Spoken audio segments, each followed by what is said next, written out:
प्रिय दर्शकों, हाजिर हूं मैं ज्योतिषीय सूत्र लेकर।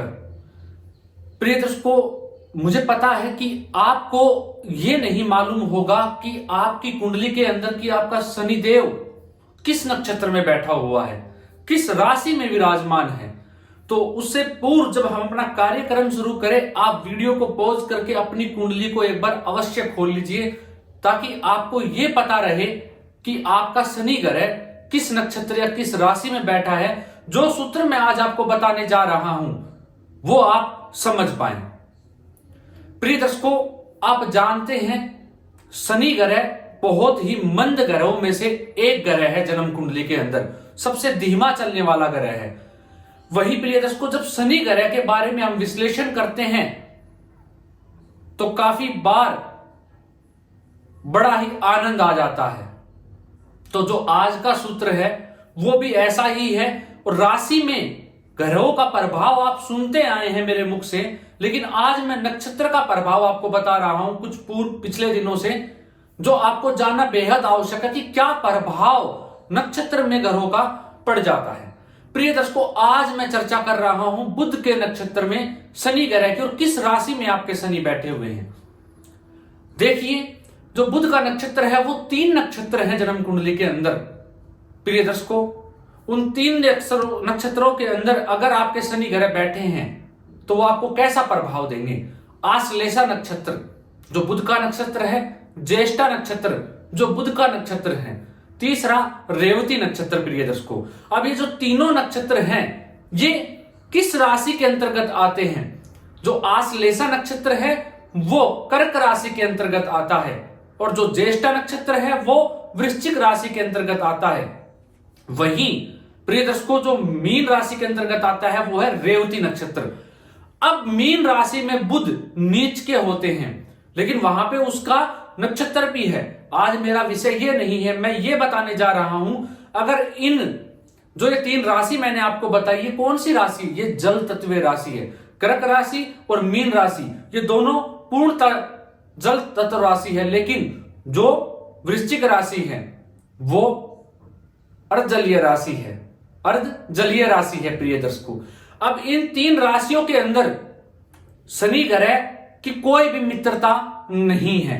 आप ये जानते हैं, कोई भी मित्रता नहीं है। लेकिन प्रिय दर्शकों, ये विषय इतना बड़ा है, अगर अनुराधा नक्षत्र भी वृश्चिक राशि के अंतर्गत आता है और शनि का पूरा भाद्रपद नक्षत्र जो है वो भी मीन राशि के अंतर्गत आता है, लेकिन बुध के नक्षत्र में मैं आपको बता रहा हूं।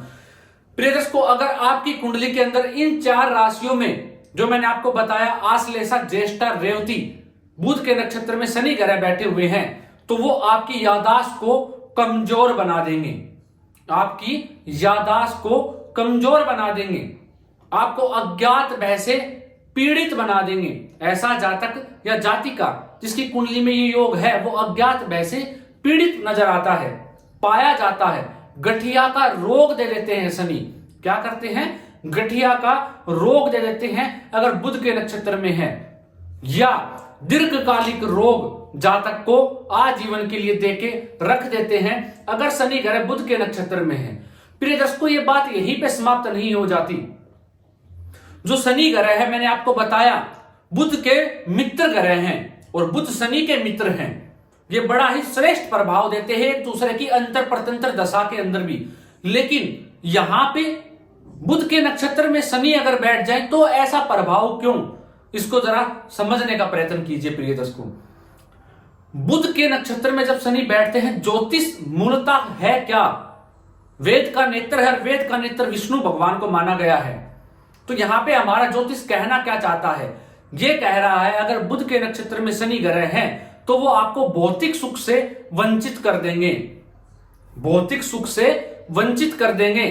लेकिन ऐसा जातक जो साधना करेगा वो उसकी बड़ी श्रेष्ठ रहेगी और साधना में निपुण रहेगा। ऐसा जातक पूर्व जन्म का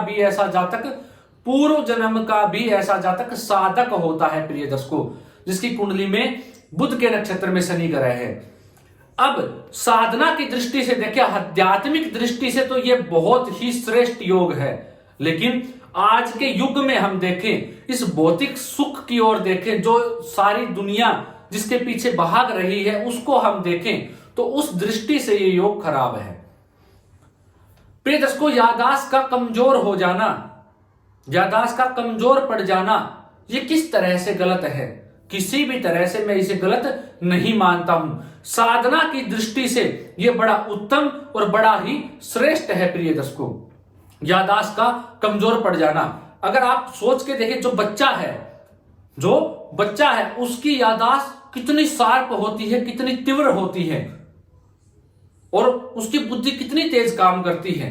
आप अपने ऊपर ही लगा के देख लीजिए, अगर आपको डेली की बातें, रोजाना की बातें याद रहना शुरू हो जाए और आप कुछ भी ना भूलो तो आप पागल हो जाएंगे। क्या हो जाएंगे?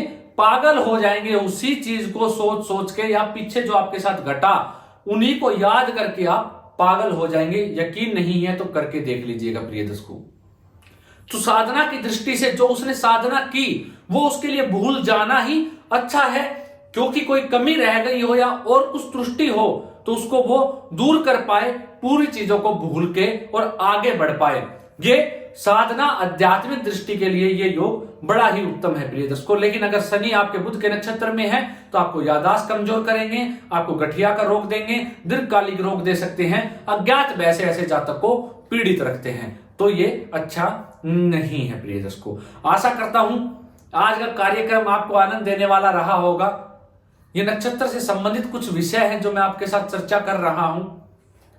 अगर आप कुछ विषय चाहते हैं, आप चाहते हैं कि मैं किस पे कार्यक्रम बनाऊं, तो आप मुझे कमेंट करके बता सकते हैं। आपका कोई सवाल हो तो भी कीजिएगा, कोई दिक्कत की बात नहीं है। प्रिय दर्शकों, उसका भी जवाब देने की मैं कोशिश करूंगा। आज के लिए इतना ही, इजाजत दीजिए मुझे, मिलता हूं कोई नया और अद्भुत कार्यक्रम लेकर। नमस्कार।